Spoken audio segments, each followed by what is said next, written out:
मन को विचार के द्वारा दोष पैदा करके या इधर राग पैदा करके प्रभु की तरफ हटाओ। दूसरी बात ये, नियम की बड़ी मार मन पे पड़ती है। मन को मारने के लिए नियम का बहुत पालन करना जरूरी है।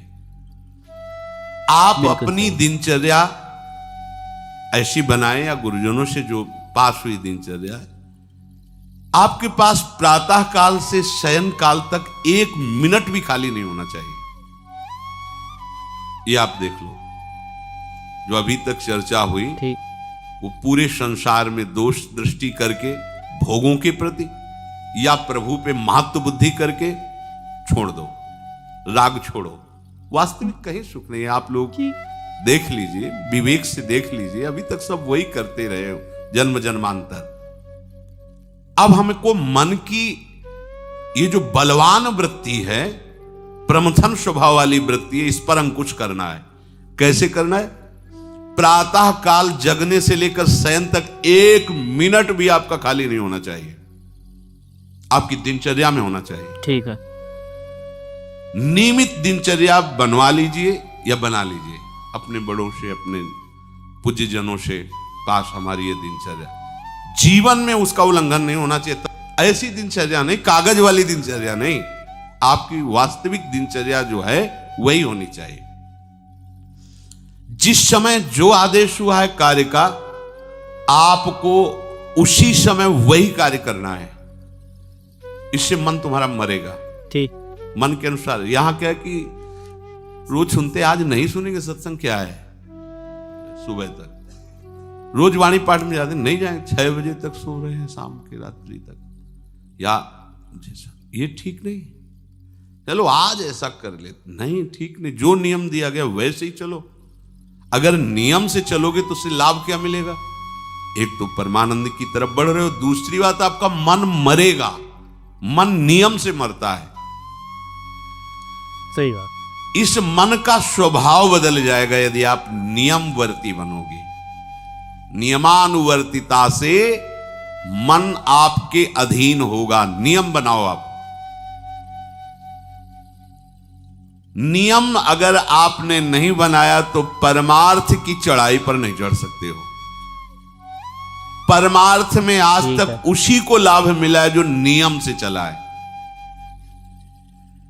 किसी ने पूछा किसी से कि क्या नियम है आपके, तो उनका हमारे संप्रदाय में तो नियम है ही नहीं। गजब की बात कह दी। यहां का जो नियम है वो प्रेम से शासित है। प्राण चले जाएं पर वो नियम छोड़ सकते हैं? देखो ना, मन क्रम वचन त्रिशुद्ध सकल मत, नियम नहीं है। जो अब कह रहे हैं उसी के अनुसार जीवन चलाना है। प्रियालाल के सुख का नियम, प्रियालाल के नाम जप का नियम। प्रियालाल हमारे यहां कोई नियम ही नहीं, मतलब खाओ पियो पड़े रहो केवल ऐसे। आप समझो, समझ के बोलो, ऐसे किसी को मत बोलो। परमार्थ में आज तक जिसको भी लाभ मिला है नियम से चलने वाले को प्राप्त हुआ है। इष्ट आराधना में जो जो आपको नियम मिले हैं उनमें शिथिलता नहीं होनी चाहिए, और बहुत काल तक एक नियम में चलने वाले को सिद्धि प्राप्त हो जाती है। जिस स्थान पर, जिस आसन पर, जिस समय पर जो मंत्र जितना, वो नियम होना चाहिए। ऐसा नहीं कि आज 20 माला जप लिया तो कल 10 माला जप कर लिया तो 2 दिन जपा ही नहीं फिर आगे, ऐसे नहीं होता। एक नियमानुवर्तिता। 5 मिनट का भी अंतर आपके नियम में जब नहीं पड़ने लगेगा, नियमित नियत समय, यह संतों में देखा गया है। 6 बजे उठना, 6 बजे शयन, 6 बजे उनकी जो दिनचर्या, एक दिन अगर देख लो तो दूसरे दिन तुम कह सकते हो इस समय ये साधन कर रहे होंगे, क्योंकि उनका नियम है, वो वैसे ही मिलेंगे। बड़े बड़े महापुरुषों में देखा गया है। ये 2 बजे के जगने का समय तो मतलब जैसे लगभग विषयी पुरुष सब सोते हैं, ऐसे लगभग जो भगवत प्राप्ति की लगन वाले साधु 2 बजे जग जाते हैं सब। ये नहीं कोई आश्चर्य की बात नहीं है, हमने देखा है। गंगा के किनारे जैसे 2 बजे शुरू हो जाता है, कुआं से जल अर्चना और सब दिनचर्या, गंगा नहाने के लिए फिर जाना, बाद में यहीं से स्नान करके फिर बाद में गंगा स्नान करने जाना। जो अनियमित साधन करता है, यद्यपि साधन अविनाशी, पर मन मरेगा नहीं, मन अधीन नहीं होगा, ध्यान रखना। अनियमित, नियमित, ठीक है। आज 1 घंटे बैठे, कल 30 मिनट बैठे, परसों 10 मिनट और फिर आगे बैठे ही नहीं 2-4 दिन, बिल्कुल नहीं, ऐसा नहीं। चाहे 10 मिनट से शुरुआत करो तो 11 होना चाहिए, कभी 9 नहीं होना चाहिए। और बार बार दिनचर्या का परिवर्तन नहीं होना चाहिए, मंत्र का परिवर्तन नहीं होना चाहिए, नाम का परिवर्तन नहीं होना चाहिए। खाने पीने का, शयन का, जगने का बिल्कुल नियत समय होना चाहिए मन को वश में करने के लिए। ये जो लोग ने कि जब जहां जैसे आया चिड़िया की तरह चुनते रहते हैं, कुछ लोगों को तो देखा है, यहां तो थोड़ा शासन है। सत्संग में भी बोतल खोली, एक एक घूंट ऐसे थोड़ी थोड़ी देर पर, अरे मर थोड़ी जाओगे, अमृत बरस रहा है, भगवत चर्चा उसका पान करो। चिड़िया की तरह कभी ऐसे जेब में डाले, वो रंगीन पूड़ी नहीं होती ऐसे थैली, वो निकाला, भुजिया चवा, 2 पानी, ऐसे मर थोड़ी जाओगे। एक बार भोजन डाल दो, प्राण पोषण होता रहेगा, एक बार नहीं 2 बार से। इसके बाद ज्यादा ये नहीं होना चाहिए, थोड़ा ये पाया, थोड़ा वो पाया, थोड़ा प्रसाद में मिले प्रणाम कर लिया, जरा चख लिया, रख लिया, और जब प्रसाद पाएंगे तब पा लिया। बार बार खान पान से भजन में विक्षेप पहुंचता है। अगर मन को मारना है, भगवत प्राप्ति करना है, तो खान पान का समय, शयन का समय, शयन का समय मानो आप 9 बजे से 2 बजे तक, 9 बजे आप सैया पर होना चाहिए। 2 बजे आप सैया छोड़ ही दो, नींद आई हो या ना आई हो, इससे कोई मतलब नहीं। नियम सो नियम, यानी कि आज रात में नींद नहीं आई तो आज सो लेते नहीं, उठो तुरंत। आपकी दिनचर्या, अपने लोगों ने अभ्यास जब किया ना, तो उसमें यह नहीं कि जग के विचार करना है कि उठना है। जेव ही घड़ी पर दृष्टि गई, आज तक भगवत कृपा से कभी अलार्म नहीं लगाया, बचपन से लेके अभी तक। मिले ही ले घड़ी तो अलार्म क्या लगाए, गग्गा के लिए घड़ी लेके कौन घड़ी देगा, गरीब किसानों के। एक समय निश्चित, 5-10 मिनट के अंतर की बात नहीं कहते। तुरंत वस्त्र हटाओ, तुरंत। ये नहीं कि ओढ़ के ध्यान करेंगे, वो ध्यान नहीं होगा, वो सो जाओगे। वो पहले अगर सर्दी के समय हटा दिया, ऐसे खुले बैठो, नहीं लगेगी। अब नाम जप करो जितनी देर तुम्हारा नियम हो, नहीं तो चलो अपना शौच स्नान पवित्रता। फिर उस शयन वाले आसन पे न बैठे। अगर फिर नहा धो करके बैठ जाओगे तो एक नींद पूरी और हो जाएगी उसमें। और प्राय लोग यही करते ना कि पहले तो बोले नहाने धोने की जरूरत नहीं, नाम जप कर लेंगे, उसी में बैठे। ओढ़ के अगर बैठ गए तो सूर्य उदय हो गए, कितने नाम जपा उनको खुद पता नहीं, क्योंकि वो कम्बल की उसमें, या नहा के जल्दी से ओढ़ के बैठ गए फिर सो गए। ऐसे साधना नहीं होती। स्नान करने के बाद फिर आसन में बैठ के बहुत साधारण वस्त्र, ऐसा नहीं कि खूब गरम गरम कंबल ऐसे ओढ़, नहीं, ठंडी लगनी चाहिए, शांत बैठ, आंख खुली। ध्यान नहीं करना चाहिए, आंतरिक ध्यान करो। आंख मूंद ली ना तो सुषुप्ति में पहुंच जाओगे। ध्यान पूर्वक ऐसे, जैसे चातक स्वाति की बूंद को निहारता है। भागवत में आया कि कैसे सुरता होना चाहिए, वक्ता के प्रति चातक दृष्टि से देखते, एक एक शब्द श्रवण इंद्री से वो पान कर रहा है, ऐसे शांत तो एकदम देखते हुए ऐसे पान। श्रुता सोई परम सुजान, सुनत चित रति करे। आपके वस्त्र पहनने का ढंग, चलने का ढंग, बोलने का ढंग सात्विक होना चाहिए। सोमवार को अमुक रंग का, मंगल को अमुक रंग का, बृहस्पति को अमुक रंग का, ऐसे चलने की भी अलग अलग स्टाइल, अलग अलग से डालना। कब अगर भगवत प्राप्ति करनी है तो सात्विक चाल हो, सात्विक भाषा हो, सात्विक वस्त्र हो। इनका भी बहुत प्रभाव पड़ता है, वस्त्रों का भी प्रभाव पड़ता है, चाल का भी प्रभाव होता है। अभिमान की चाल देखना, छाती में हड्डी हड्डी पर फैला के चल रहे मानो सूरवीर है, हाँ, जांघ में मांस नहीं है, केवल पैंट ही पैंट दिखाई दे रहा है। बात ऐसा विमान ऐसे टांग चला मानो, ये सब नहीं। सात्विक वृत्ति से चलो, सात्विक कपड़े पहनो। ऐसा नहीं कि अब लाल ही पहनना है तो अमुक कंपनी का आना चाहिए, लाल रंग का या पीले रंग का। कितने का स्वेटर बोले 1,70,000 का है। अपना जीवन सात्विक हो, सात्विक वस्त्र भी वस्त्र और हमारा चलना भी सात्विक हो, हमारा बोलना भी सात्विक होना चाहिए। सही कहा। अब इसके बाद उपासक को देखो, ये तो नियमावर्तिता हुई। अपने मन के ऊपर हर समय दृष्टि रखनी। उपासक शब्द इसीलिए है, विषयी पुरुष नहीं रख सकता। उपासक को हर समय मन पर दृष्टि रखना है। क्या सोच रहा है, ऐसा क्यों सोच लिया इसने, ऐसा क्यों ये प्रेरणा है, क्या हमारा भोजन गलत हुआ, क्या संग गलत हुआ, क्या हुआ, पूरी जांच हो रही। आप सच्ची मानना, प्रारंभिक बात तो अलग है कि मन पूर्वश, नहीं तो ऐसा नहीं है कि काम के विषय में सोचने लगे, ये लोभ के विषय, ऐसा नहीं है। आपका संग गलत हुआ, आपका दर्शन गलत हुआ, आपका गलत श्रवण हुआ, भोजन गलत हुआ तो ही हो सकता है। नहीं, ऐसे नहीं कि भगवत चिंतन की धारा में बीच में काम आ जाए, बीच में क्रोध आ जाए। प्रारंभ में तो ऐसा होता है, लेकिन आगे बढ़े हुए उपासकों को फिर ये दिनचर्या में अपनी जांच करनी, क्या गलत हो गया, आज क्या खाया जो हमारे मन में ऐसे विचार आ रहे हैं, आज किसका संग किया जो हमारे मन में ऐसे विचार आ रहे हैं। यद्यपि बड़ा कठिन है मन की जांच करना, क्योंकि हम मन ही बने हुए हैं, तो जांच क्या करेंगे। जांच तो वो कर सकता है जो थोड़ा मन से अलग हटा है ना, दृष्टा भाव देख रहा है मन को। हम तो मन ही बने हुए हैं, जो चाहता है वो हम चाहते हैं। देखो ना, बहुत बातचीत से समझ में आता है। आज हमारी ये खाने की इच्छा है, आज वहां जाने की इच्छा है, तुम्हारी थोड़ी, मन की है। थोड़ा अलग हट करके देखो, फिर उसमें निर्णय करो, सही है गलत। जो जो विचारों में आप सपोर्ट दे देंगे वो मन के संस्कार बन जाएंगे।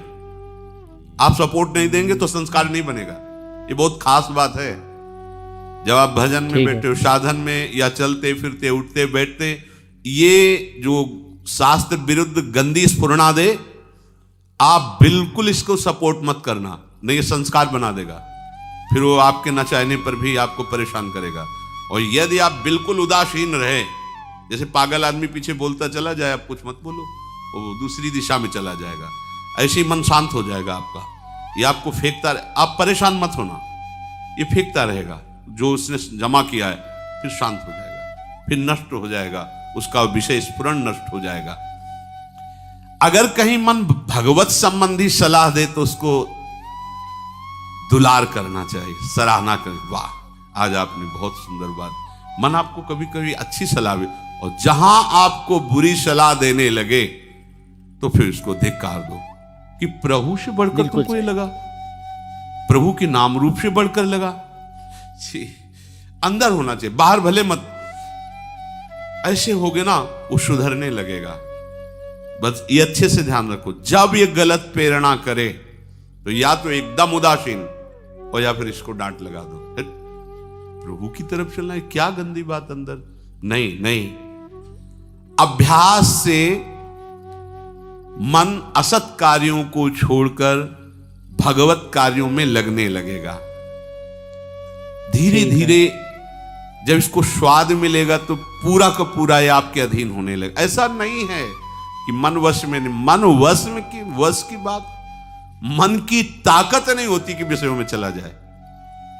आप करके तो देखो भजन, नहीं ऐसा होता तो पूरा जीवन बर्बाद हो जाए। फिर जो मन ही वश में नहीं होता फिर क्या, नहीं ऐसा नहीं। पूरे जीवन को पढ़ा है। साधु की सबसे बड़ी पढ़ाई मन की होती है, वो मन को पढ़ता है, पूरे जीवन मन को पढ़ा है, उसने देखा है मन अब क्या परिवर्तन, अब क्या परिवर्तन, अब क्या स्थिति, अब क्या स्थिति। सच्ची मानिए, एक दिन मन मनमोहन बनकर के अनुभव करा देता है, कहीं और अनुभव नहीं होता, इसी में अनुभव होता है, निहाल कर देता है, धन्य धन्य कर देता है। बस इसके असत वासनाओं, असत चेष्टाओं, असत स्फुरणाओं का आप साथ न दें, तो ये आपसे अलग हो नहीं सकता, ये भगवदानंद में डुबो देगा। इसे अधिक से अधिक भगवत चर्चा सुनाओ, इसे अधिक से अधिक प्रभु की छवि के दर्शन कराओ। देखो, भरो, मन में भरो, खूब भगवत चर्चा करो। प्रभु की श्री विग्रह, आप जिस कमरे में शयन करते हो उस कमरे में कहीं भी कोई सांसारिकता नहीं होनी चाहिए। परिवार की फोटो या किसी अन्य आकर्षणकारी वैभवशाली की फोटो, ऐसा नहीं, या कोई अपने आराध्य देव गुरुदेव संत भगवान, एक से एक भगवत प्रेमी महात्मा, उनकी संतों की छवि, प्रियालाल की छवि, जिधर दृष्टि जाए भगवत स्मृति में लगा दे। उठते बैठते अपना तो कमरा अंदर से ऐसा ही होना चाहिए, पूरे कमरे में नाम लिख लो, राधा राधा राधा वल्लभ श्री राधा राधा राधा राधा, या लिखी हुई टांग, बहुत आपको लाभ मिलेगा। जिधर अब राधा राधा राधा अखंड स्मृति, जो आपका वास्तविक साधन कक्ष हो, शयन कक्ष हो, अगर ऐसा हो जाए तो बहुत बढ़िया है। अन्य का प्रवेश ना हो, कोई भी हो, सदगुरुदेव की शिवा, आराध्य देव की शिवा, उसका आप देखना, इसका बहुत बड़ा प्रभाव होता है। कई बार इस बात का अनुभव हुआ कि जैसे बाहर मन विक्षिप्त हो गया किसी बात से, किसी उपासक से, और जे भी एकदम जैसे एकदम बदल गई व्यक्ति, और भजन बड़ी तीव्रता से होने, क्योंकि वहां परमाणु भजन के वो भागवती कक्ष होता है। इसके लिए भाई जी ने भी सावधान किया, अगर ऐसा हो जाए तो, मान लो असुविधा है तो कोई बात नहीं, अगर ऐसा हो जाए भगवत मार्ग के पथिक का जो वास स्थल है, जहां वो शयन करता है, बैठता है, उसमें संसारिक पुरुषों का प्रवेश ना हो। इसलिए हो सकता शब्द लगाएगा, एक ही परिवार में रहते हो, आप ऐसा झगड़ा करोगे कि हमारे कमरे में ना जाए कोई रिश्ते नातेदार या अन्य परिवार के सदस्य, कठिन हो जाएगा। अगर हो सकता हो तो भगवत प्रेमी महात्मा के सिवा, भगवत भजन करने वाले के सिवा प्रवेश न हो, तो आप देखो कि उस कमरे में ऐसी परमाणु आ जाएगी कि आपका मन वहां प्रवेश करते ही भजन में लगने लगेगा, बड़ी शांति का अनुभव होगा।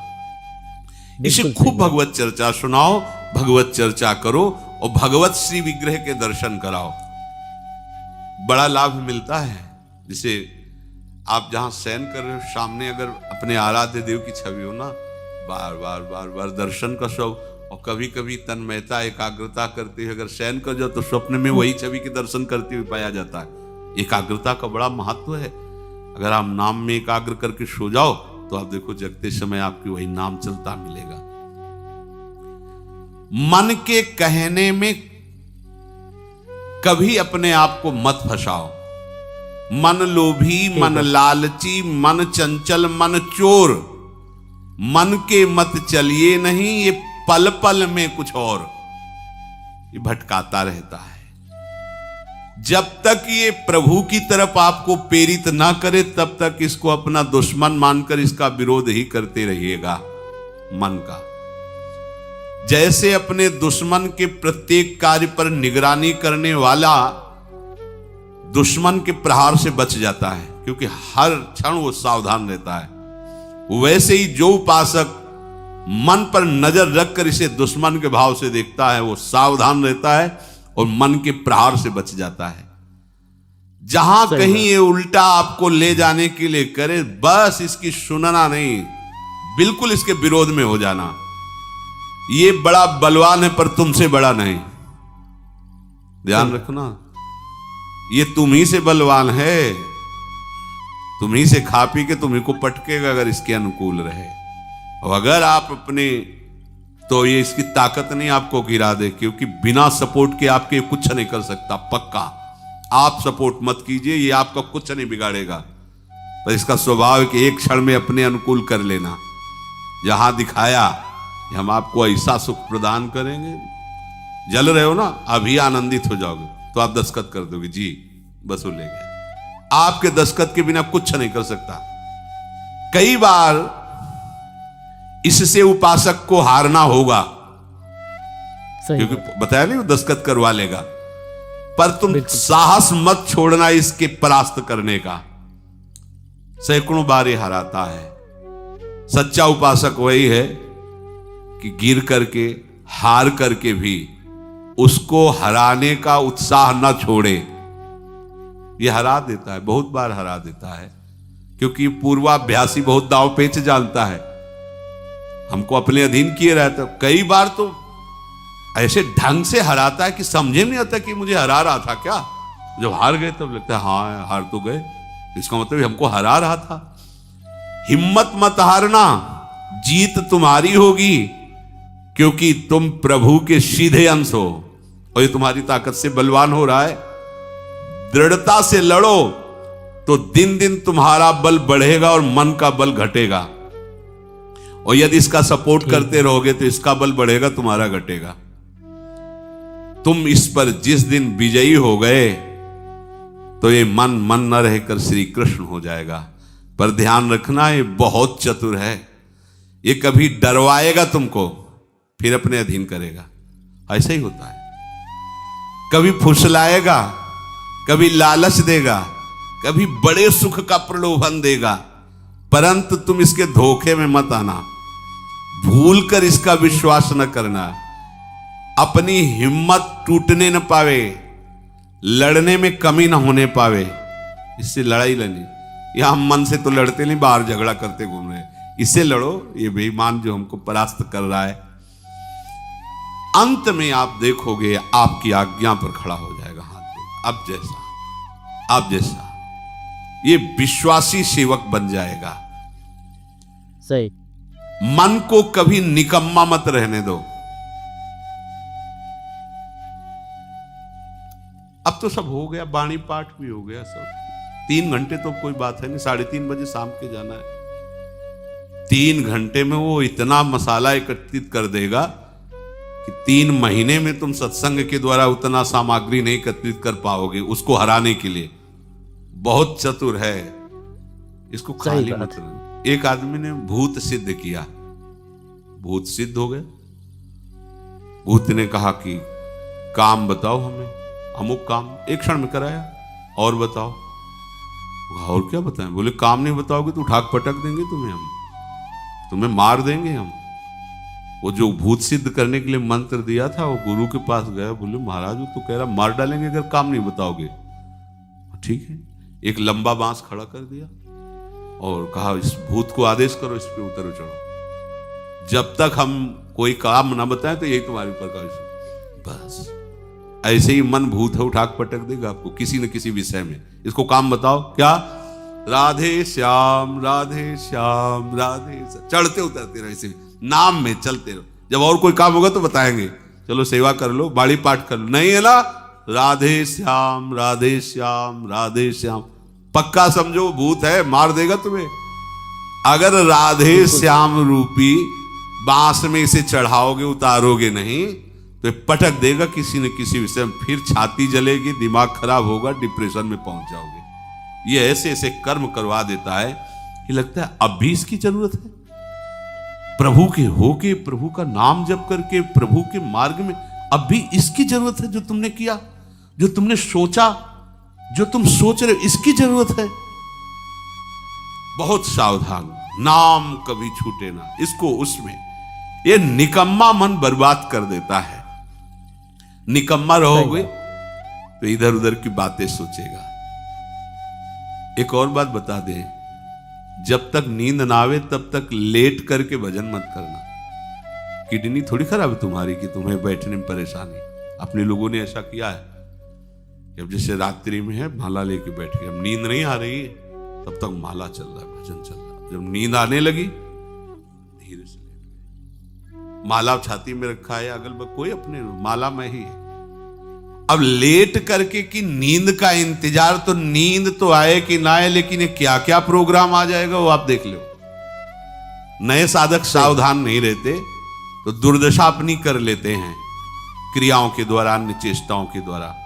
शयन के समय बहुत सावधान रहने की जरूरत है। दिन भर तो आपको ऐसी सेवाएं मिली हैं, ऐसे साधन मिले हैं जो भगवदानंद में डुबोने के लिए पर्याप्त हैं, लेकिन जो आपका पर्सनल समय है उस समय आप सावधान रहना।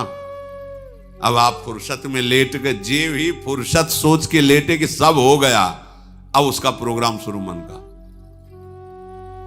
अब आपकी इधर उधर चित्त वृत्ति, फिर मोबाइल जो पास है तो फिर क्या कहना है, मन को तो मानो अमृत मिल गया, वो आपको प्रेरित सही। करेगा। जहां आपने कोई गेम ये वो नौटंकी नाटक की, जहां बस उसको मसाला मिल गया, वो आप काफी है, वो आपको ऐसी जगह पहुंचा देगा कि सुबह दिनचर्या में हाजिर नहीं हो पाओगे। कहां है वो? बोले अभी तो आया ही नहीं वो। क्यों? मन ने उसको परास्त कर दिया, इसलिए नहीं आया। बहुत सावधान। ये निकम्मा रहेगा तो बुरी बुरी बातें सोचेगा। खास बात है, दिन भर सावधान रह सकते हो माना, लेकिन शयन के समय जब आप अपनी सैया पे गए, अब होश ठिकाने रखो, बिल्कुल सावधान। यहां थोड़ी तुम्हें सावधान रहने की जरूरत है, अभी तो सावधान आई हो, नहीं तो अभी बिल्कुल सही।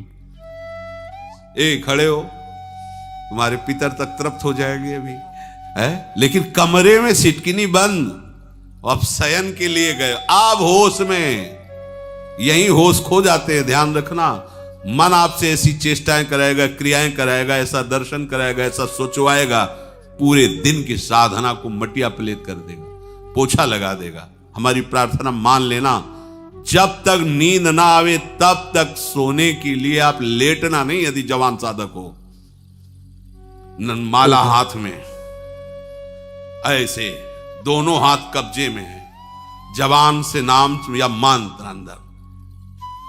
अब थक गए, सो गए तो ऐसे सो गए। आपकी शैया परम पवित्र है। अगर घंटा 2 घंटा इंतजार नींद का, तो पक्का वो भ्रष्ट करा के रखेगा, पक्का। हमारी बात लिख लो। सावधान, शयन के समय हर उपासक सावधान। उस समय विशेष आवश्यकता आपको भजन की है, क्योंकि वो एकांत है और आपके ऊपर उस समय मन को हावी होने का अवसर मिल गया। इसलिए सावधान, सत्संग को सुना जाए, मनन किया जाए और आचरण में उतारा जाए, और इस भूत को हर समय नाम रूपी बांस पे चढ़ाते उतारे। राधे श्याम, राधा वल्लभ श्री हरिवंश, राधा वल्लभ श्री